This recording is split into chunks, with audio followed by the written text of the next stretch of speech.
Hello everyone, it's me, Aaron, Professor Thorgy, your guide to all things geeky, and welcome to another episode of Comic Class, the show every single week on this channel where we just geek out about comic books. And you know, today we're actually going to do something a little bit different.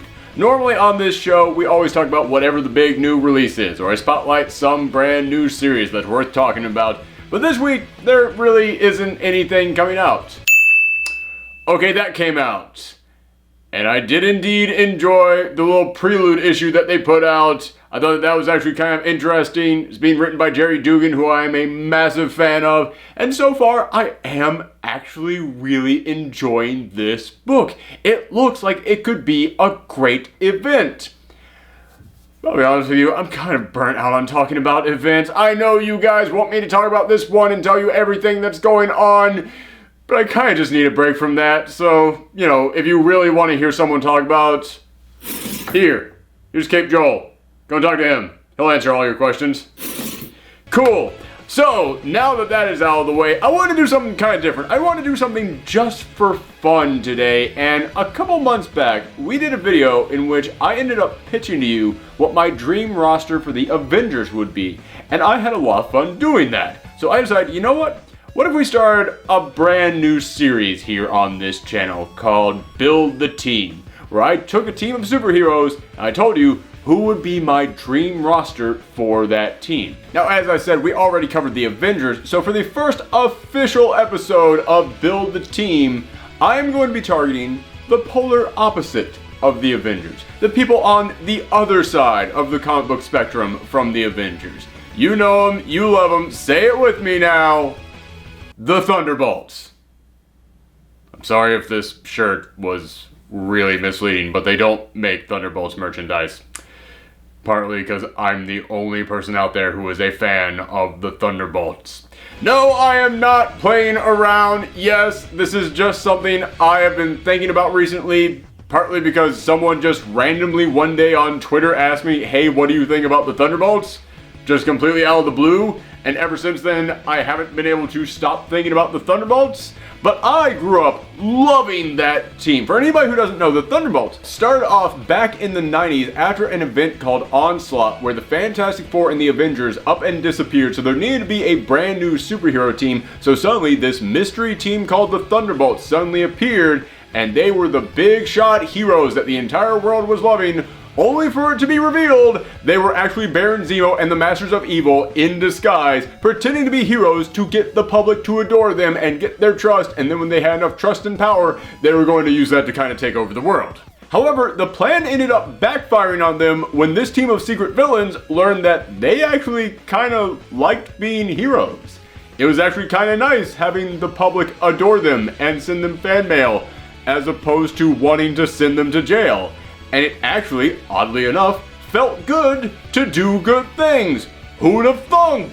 So the Thunderbolts ended up rebelling against Zemo and they ended up becoming heroes. However, it was still a long, hard road for them. And for several years, the Thunderbolts just became a team of former villains who wanted to redeem themselves. That became the new theme of the Thunderbolts. They were no longer villains in hiding, pretending to be heroes. They were villains who actually wanted to be heroes, who actually did want to make a difference and change their evil ways. And this lasted all the way up until Civil War, where the Thunderbolts ended up being part of the Superhero Registration Act. And now that the Thunderbolts were working for the government, they completely changed that team around and they turned them from villains pretending to be heroes into straight up villains. They were now the Marvel comic equivalent of the Suicide Squad. They were now the worst of the worst, the most dreaded, treacherous villains that you could imagine, all being locked up in jail with bombs implanted inside them, but they were sent out on missions and pretended to be heroes to the public, but they were still complete horrible monsters. And that lasted for a while, but then Marvel decided to make kind of an amalgam of the two different versions of these teams. So instead of just being the worst, most horrible villains out there with bombs implanted in them going out on missions, and instead of being villains who wanted to be heroes, they were now still prisoners, going out there being heroes on secret missions for the government, but they were no longer the worst of the worst. They were kind of more of the villains that the government thought maybe could possibly turn into heroes someday. It became kind of a complex situation for them, but it was actually a really great book. That's the thing about the Thunderbolts. They haven't really had that many bad runs on that book. If you've never checked this team out, just go ahead and start reading them. More than likely, you will find some good stories in there. The amount of good to bad stories in there, it's about 80%. So, as I said, I've been wanting to do this show for a while where I come in here and just pitch to you my dream roster for a team, and also someone just randomly mentioned Thunderbolts to me on Twitter, and now I can't stop thinking about them. But also, if you've been paying attention to all the announcements coming out of Marvel, they've been launching a couple of big surprise series recently, what with the new Sindri series that just popped up yesterday. So, if I'm looking back at Marvel's past, and they want to bring back some of their bigger titles, with some big new creative teams on there, I can always cross my fingers and hope that the Thunderbolts get one last shot to really make it big. Because God knows the last series they got into it. And that's why today I'm going to give you my dream roster for the Thunderbolts. Now again, I'm just talking about the roster here. I'll pitch to you the idea behind this incarnation of the team because the Thunderbolts aren't like the Avengers. Every single incarnation does kind of have a different method and a different reason for existing. So I will give you that, but this isn't me coming in here and just giving you flat out storylines. This isn't me pitching to you a writer and an artist I'd love to see on the book. It's just talking about the roster. So let's begin. Okay, first thing that we need to discuss is what's the premise of this Thunderbolts team going to be? Because as I said, the Thunderbolts, they're not like the Avengers or the Fantastic Four, where what's the premise of them? Oh, Earth's mightiest heroes all coming together. Yeah, you know what they're going to be. The Thunderbolts, as I said, there have been many different versions of that team throughout their history, including this one that I literally forgot existed until this moment.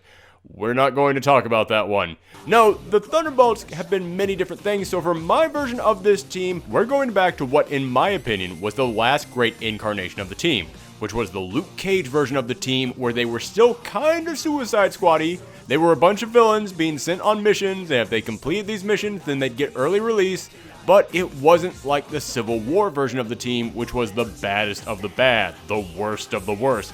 No, this version was meant to be more about redemption. It was meant to be about seeing if these villains actually could learn to become better and turn their lives around. That's something that I always loved about the more classic version of this team, that idea of villains trying to become good guys. So we're going back to that. However, that version of the team ultimately didn't end up working out because there were just too many bad eggs in the bunch. So for this version of the team, I'd be sticking more with villains who actually seem like they could possibly turn things around. The ones who, well, to steal a line from Wreck-It Ralph, you are a bad guy, but this does not mean you're a bad guy. Thanks, Zangief. However, in order to make this version of the team different, it wouldn't just be villains trying to be heroes. It would also be the total opposite of that. The roster of this team would also include heroes who fell from grace. The heroes who had become villains and now wanted to climb back up and redeem themselves. Another big difference in this version of the team is that the previous incarnation was working with S.H.I.E.L.D., and S.H.I.E.L.D. now isn't a thing. For, I don't know, probably the next couple of months. S.H.I.E.L.D. comes and goes like the wind, people.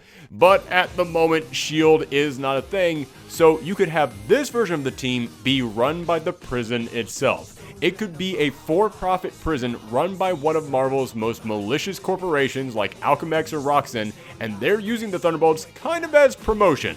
Kind of just to say, see, our prison works so well, these villains have been turned into heroes. Talk about reform. And then, of course, behind the scenes, they're doing all kinds of crazy, sinister stuff, but now I'm getting into future plots, and I said I wasn't going to do that.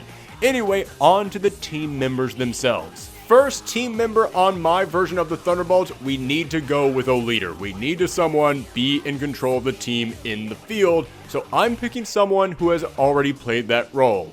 Havoc. Havoc not only used to be a hero and was even an Avenger and led that team, which would make him the perfect candidate for this prison to pick to be the face of their new organization and to be the person that they put out there in front of all the cameras to tell everybody how great the Thunderbolts are. He also has a truck ton of unfinished plot lines that need to be resolved. As I said, he used to be a hero, so why would he be in this prison? Well, it's because during the Axis event, a magic spell caused his karma to be completely flipped, turning him into a villain, and that storyline never really got resolved. He's still kind of a villain. He's been spotted working with Emma Frost, so yeah, he is kind of on the wrong side of the law at this point in time, but yeah, nobody's ever really addressed the fact that he's been magically turned into a villain, so we kind of need to put him in our book all about villains being heroes and heroes being villains in order to finally resolve that. Not to mention, this is also a guy who got half of his face burned off, and he has the memories of a future timeline where he had a child, and that child was kidnapped and stolen by Kang the Conqueror. That's another plotline that was never resolved. We need to put him in a book just so that we can finally freaking answer that. Next up, switching from heroes turned villains to a villain who I could see being turned into a hero, Titania. Now, make no mistake, Titania loves being a villain. She enjoys being bad, but recently her husband, the Absorbing Man over in the Black Bolt series, died sacrificing himself in order to save a child. And after that, Titania has now kind of teamed up with Black Bolt to go and help rescue other Inhumans, so she actually is starting to try and be a hero. And after seeing her husband, who was even worse than she was, do something good and noble as his last sacrifice, yeah, I could see that actually convincing her that maybe I should sign up for this Thunderbolts program.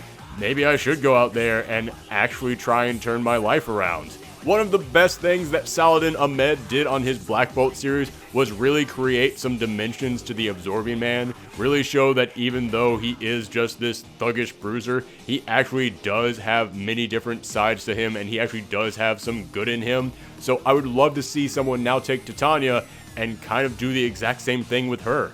Next up, going back over to the heroes turned villains, I'm going with Green Goblin. I mean, Hobgoblin. I mean, Goblin Knight. You know what? It's Phil Urich. That's who I'm going with. Phil Urich. Now, when Phil Urich first appeared back in the 90s, he was this young kid who stumbled upon one of Norman Osborn's old labs, and he got doused in the same chemicals that turned Norman Osborn into the Green Goblin, and he even found a bunch of his unfinished tech, and he decided, you know what? I now have these superpowers, and I have all these crazy gadgets. I'm going to go out there, and I'm going to now try and be a superhero. I'm going to go out there and become the new Green Goblin. Except this goblin is actually going to be a good guy. And you know what? I actually really dug that book. I loved that series growing up. Don't get me wrong, I'm totally convinced that I'm just viewing this with nostalgia glasses, and if I went back and read that series today, I'm sure it was loaded with problems, but back in the day, I loved that book. And I thought Phil Urich was such an interesting character, and then they completely wrecked him. They came in here and they revealed, yeah, that goblin formula, it does kind of turn you crazy. It did that to Norman Osborn, it did it to Harry Osborn, now it's doing it to you, Phil. And yeah, he started hearing the goblin's voice in his head, and he started to crack, and finally, he went completely nuts, and Dan Slott actually turned him into the new Hobgoblin and then to the Goblin Knight, and made him one of the most sinister, malicious villains that he has written in his run on that book. And honestly, speaking as someone who enjoyed the Phil Urich Green Goblin back in the day, yes, I understand it, the Goblin formula does make you go crazy, but I kinda hate seeing this guy I enjoyed reading back then just turn into a complete villain.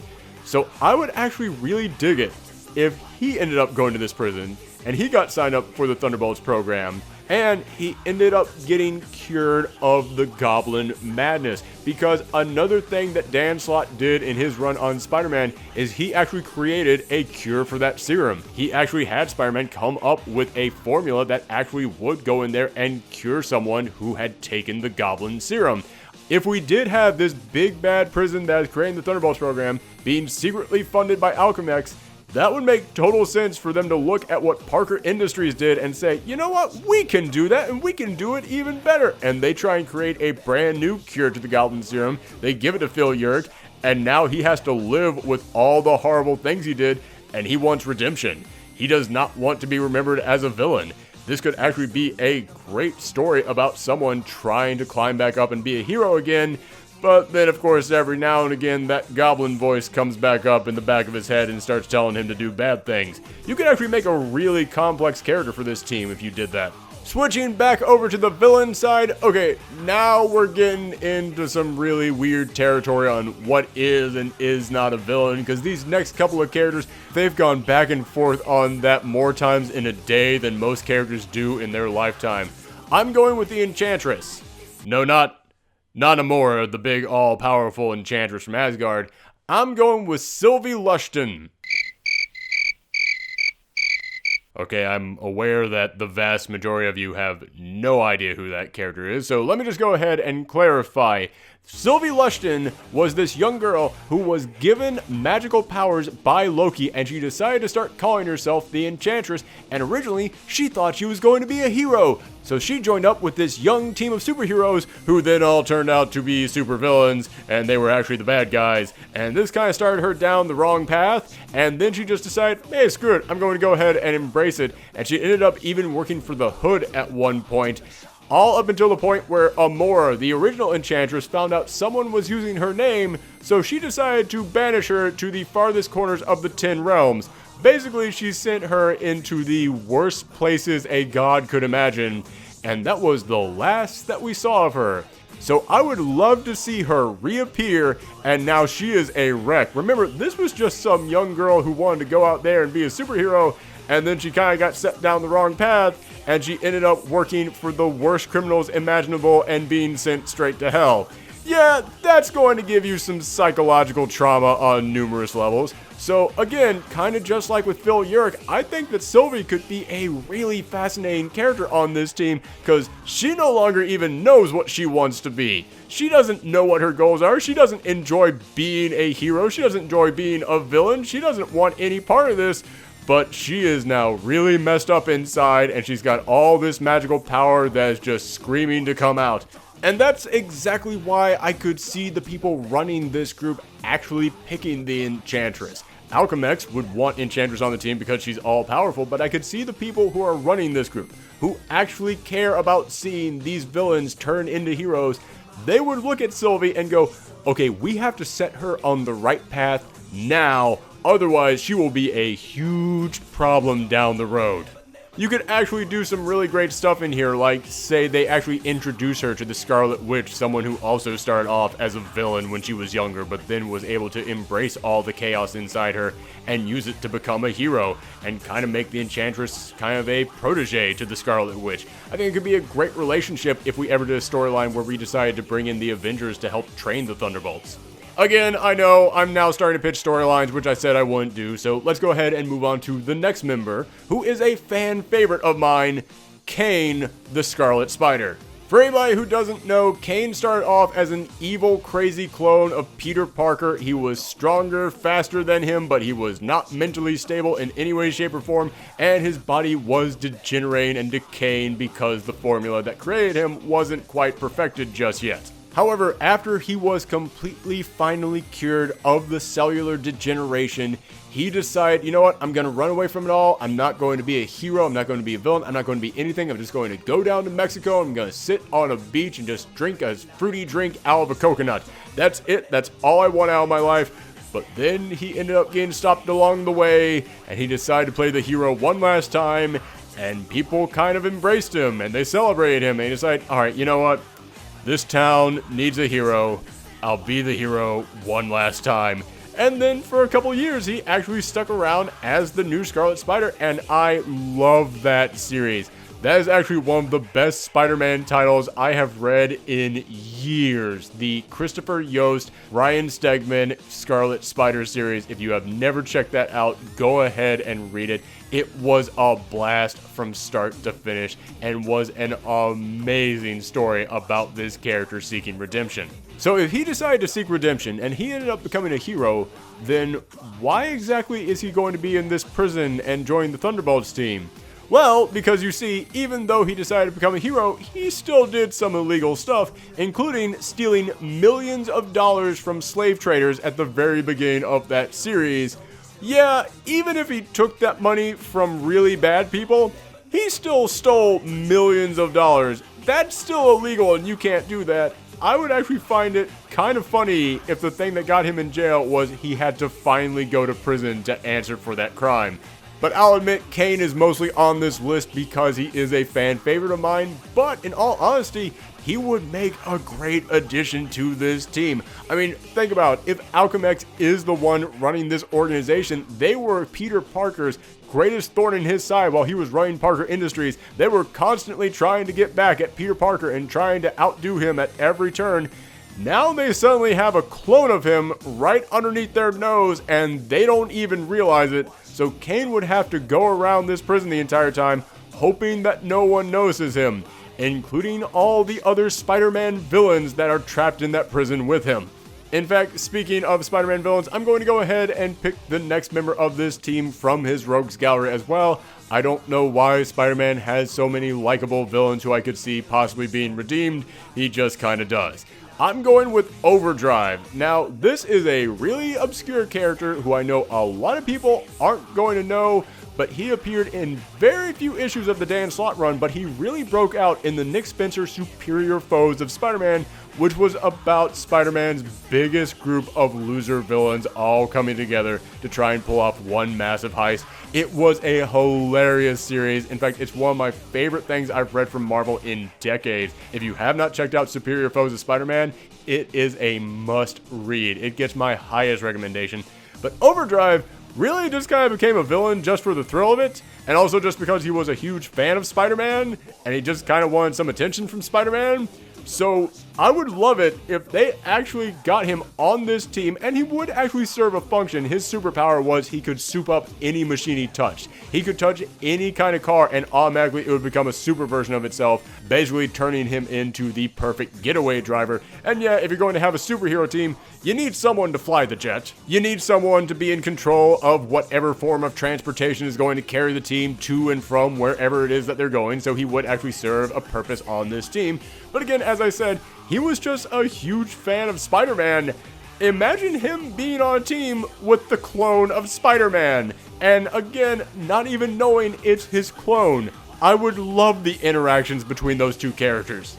Alright, I've got two remaining members of the main team. For this next one, I'm going with another character who is kind of a hero, but he's fallen on some really dark times, and now his future is in question of whether or not he's going to be a hero or not. This will be a character who won't actually be a member of this prison. He'll be someone who got sent to this prison to work there as a medic. And he actually views this opportunity as a great chance to try and redeem himself because he does have some demons in his past that he's trying to tap down as well.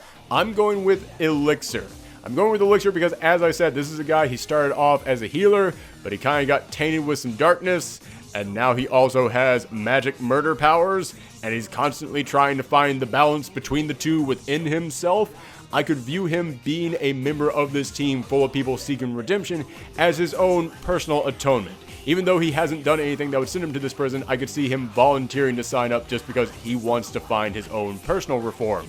But I'm also picking him for this book because, yeah, I just love Elixir and I really want him to be in more things, but also because this is something that has bugged me forever, and it's not about the Thunderbolts, it's about every superhero team out there.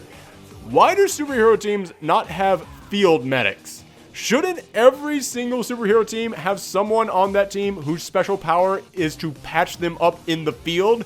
Have you ever been playing Overwatch and no one on your team would pick medic? You lose instantly.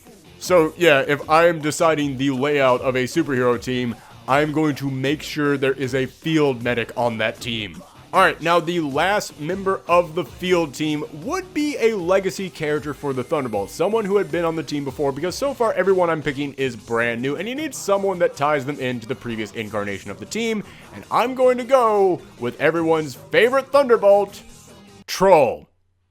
Okay, I don't even know if that was a joke or not when I said everyone's favorite Thunderbolt, because most Thunderbolt fans have no idea who she is, but a lot of people who do know who the Thunderbolts are actually do really love her. But I'm picking her for a specific reason that I will explain to you in just a second. But first, let me tell you who Troll is.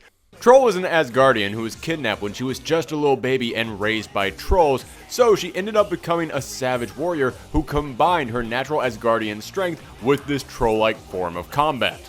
I'm picking her partly because she was just such a fun addition to the team during the Luke Cage version of the Thunderbolts, but also I'm picking her because, kind of like Havoc, yeah, she was a really interesting character, and then when that book stopped, all of her plot threads just got completely dropped and they've never been touched on again. So I'd like to see someone try writing Troll all over again.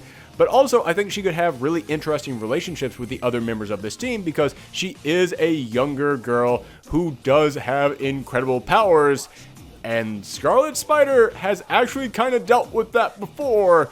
And he's kind of been running from talking about that person ever since he returned. So seeing him now being on a team with someone who actually kind of reminds him of his old sidekick Hummingbird, it might actually bring up some old emotions in Kane. But Troll would also be on the team because she would have a special connection to one of the two people who are running the team. Now, as I said, Havoc would be the field leader, but these are all people who are in prison. Yeah, you can't exactly have them be, quote-unquote, running the team. You would have two official representatives who would be overseeing this and making sure that these characters stay on the path to redemption. And the first person in charge of this team would be Songbird. She was a leader of the Thunderbolts for a long period of time, one of the original members. She's been sticking with the team longer than anyone else out there. She was even an Avenger for a short period of time. She's actually one of the few members of the Thunderbolts who actually did make good on that promise of redeeming herself. So seeing her actually wanting to be in charge of this team because she wants to make sure that all of these villains actually do get a chance to redeem themselves, that is the perfect place to put her character. And she did kind of have a special connection with Troll. She did make sure that Troll was safe on the previous version of the team. Yeah, where exactly is Troll staying right now? Troll kind of needs a home. And I could see Songbird going, listen, I know she's not part of this prison, but she needs to be on this team. She needs this. So that's another reason why I see both Songbird and Troll being on this team together. And the other person who is running this team, again, not being a field member, not going out there to fight villains, but just being the guy behind the desk, making sure that everything works, and he's on this team because he legitimately cares about seeing these villains turn into good guys. It would be another character who had kind of been down that path before, especially in comparison to one of the members on this team. Harry Osborn. Yeah, Harry Osborn, he had a supervillain father. He got doused in the Goblin formula and ended up becoming a supervillain himself, but it was all because he didn't really have any other choice, and now he's been working his butt off to climb back up and redeem himself and finally escape the sins of his past. He would be a perfect character to be in charge of making sure that a team of criminals, including another goblin who didn't really have any other choice but to listen to the evil goblin voice in his head, finally redeem themselves and turn themselves around. Also, if Alchemex is the group that is now in charge of the Thunderbolts and funding them and putting this whole organization together, well, he did used to be married to the current head of Alchemex. She might actually go, you know what, listen, I need to pick someone who I trust with this, and I trust you. I know that you've been through this stuff before, and I know that you'll also do what I tell you to do with this team. So that's why we're going to make sure that you oversee everything that goes down. So that would be the two main sides of this new Thunderbolts team, the field team and the two people running the whole organization. However, I would also throw in there a science team, a research and development side to the Thunderbolts that we don't really see all that often. They're not part of the main storyline, but they do come up every now and again, just made up of a bunch of other mad scientist supervillains who do kind of want to redeem themselves, like a bunch of supervillains who didn't really mean to become supervillains, just their experiments turned them into that. And you could have them be a part of this team, also seeking redemption, also seeking to try and make up for the sins of their past, but they don't actually go out there in the field. They're just the people there who make all the tech for these characters. So you could have guys like Morbius. You could have Doombot from the Avengers AI run. Remember how much fun he was? Where's he? He needs to be in a book right now. Put him on this team. You could have Centurius from the previous incarnation of the Thunderbolts. You could have Deathlocket in there from the Avengers Arena series. She was the daughter of the person who created the Deathlock robots and ended up becoming one herself, and she decided to embrace the side of evil when Baron Zemo just made a really good speech about how the world would never accept her any way else. Yeah, maybe things didn't go all that well for her after Secret Invasion, and now she kind of wants to get back on the straight and narrow. You could also include Megatony on there. Remember Megatony from Gwenpool? how much fun that guy was? Yeah, put him in this book on the research and development team. That could be a blast to see him just hanging out with Morbius. In fact, you could even go beyond just a research and development side to this team. I would love to see an entire superhero base being formed out of these supervillains. Just everybody at the prison has to be put to work in one way, shape, or form, and all of them would either be villains who were trying to seek redemption, or they were heroes who had kind of fallen on hard times, or they were those characters who just constantly went back and forth. Like, say you could actually get Trauma from the old Avengers Initiative series. You know, the son of Nightmare who has the ability to actually turn into people's worst fears.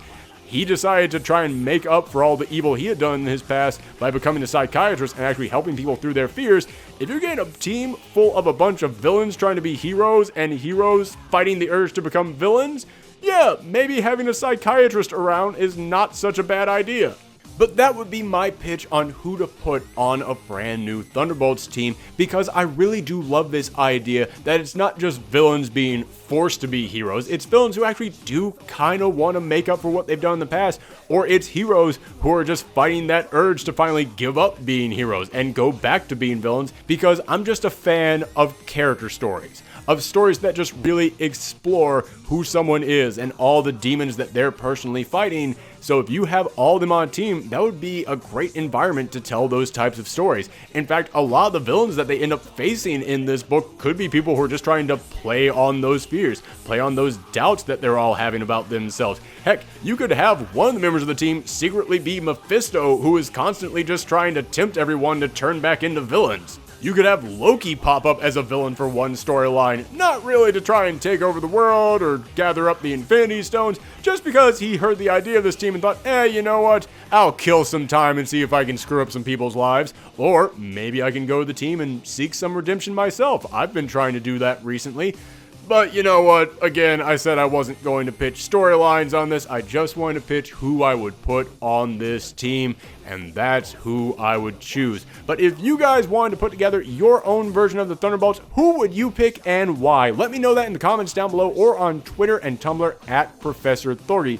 Also, let me know what you thought about this show down below. As I said, we've never really tried anything like this on the show, but it's the kind of thing I've been wanting to do more often. I've been wanting to do more stuff that isn't just me covering news stories all the time, but more just me geeking out about the stuff that I love about comics or games or movies or all the other things that we cover on this channel. I want to start doing way more stuff like this, so let me know if you want to see more stuff like this in the comments down below, or let me know if you think this was stupid and just a huge waste of time. Again, thanks for watching this show. I know it was a big experiment, but I hope that you enjoyed it, and you can always follow me on Twitter and Twitch at Professor Thorgy. Thanks for tuning in, everyone. Come back next time.